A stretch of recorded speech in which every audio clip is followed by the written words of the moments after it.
एक बार की बात है, महात्मा बुद्ध अपने प्रिय शिष्य आनंद के साथ एक शांत जंगल में यात्रा कर रहे थे। सूर्य अपनी अंतिम किरणें धरती पर बिखेर रहा था और पक्षियों की चहचहाहट धीरे धीरे कम होती जा रही थी। आनंद ने देखा कि बुद्ध एक बड़े वृक्ष के नीचे जाकर ध्यान में बैठ गए।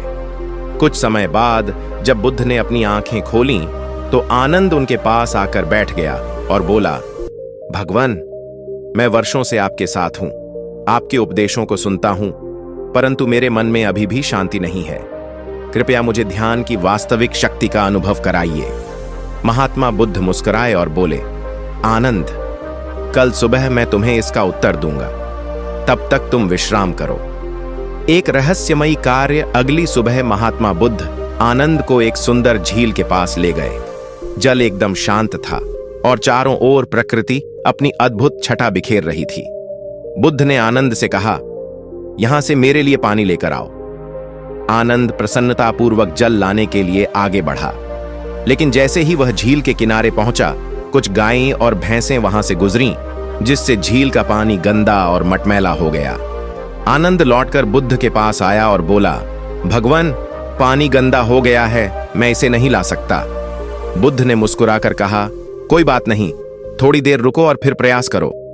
कुछ देर बाद आनंद पुनः झील पर गया, लेकिन अभी भी पानी साफ नहीं हुआ था। वह वापस लौट आया और बुद्ध को बताया।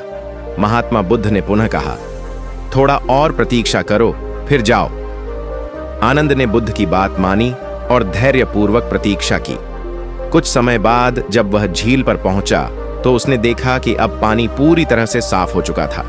झील का गंदा पानी शांत होकर नीचे बैठ गया था और जल पहले की तरह निर्मल हो गया था।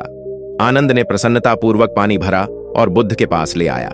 ध्यान का रहस्य बुद्ध ने आनंद से पूछा, अब बताओ, जल कैसे स्वच्छ हुआ? आनंद बोला, भगवान, मैंने कुछ नहीं किया, बस थोड़ा इंतजार किया। जैसे जैसे समय बीता, गंदगी अपने आप नीचे बैठ गई और पानी साफ हो गया। बुद्ध ने आनंद की ओर देखा और कहा, यही ध्यान की शक्ति है। आनंद, जब तुम अपने मन को शांत होने देते हो, तो विचारों की गंदगी स्वयं ही नीचे बैठ जाती है। अगर तुम जबरदस्ती मन को नियंत्रित करने की कोशिश करोगे, तो वह और अधिक अशांत हो जाएगा। लेकिन यदि तुम धैर्य रखकर उसे स्वाभाविक रूप से शांत होने दोगे, तो तुम्हारा मन निर्मल और स्पष्ट हो जाएगा, ठीक उसी तरह जैसे यह झील। आनंद को ध्यान का वास्तविक अर्थ समझ में आ गया।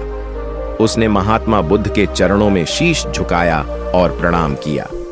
सीख। यह कहानी हमें सिखाती है कि ध्यान कोई जबरदस्ती की जाने वाली प्रक्रिया नहीं है, बल्कि यह एक स्वाभाविक प्रक्रिया है। जैसे जल स्वाभाविक रूप से शांत होने पर निर्मल हो जाता है, वैसे ही हमारा मन भी शांत रहने पर स्पष्ट और शुद्ध हो जाता है। हमें धैर्य और संयम के साथ ध्यान का अभ्यास करना चाहिए, ताकि हम अपने जीवन में शांति और सच्चा आनंद प्राप्त कर सकें। मन को शांत करो और तुम्हारी आत्मा का सत्य स्वतः प्रकट होगा।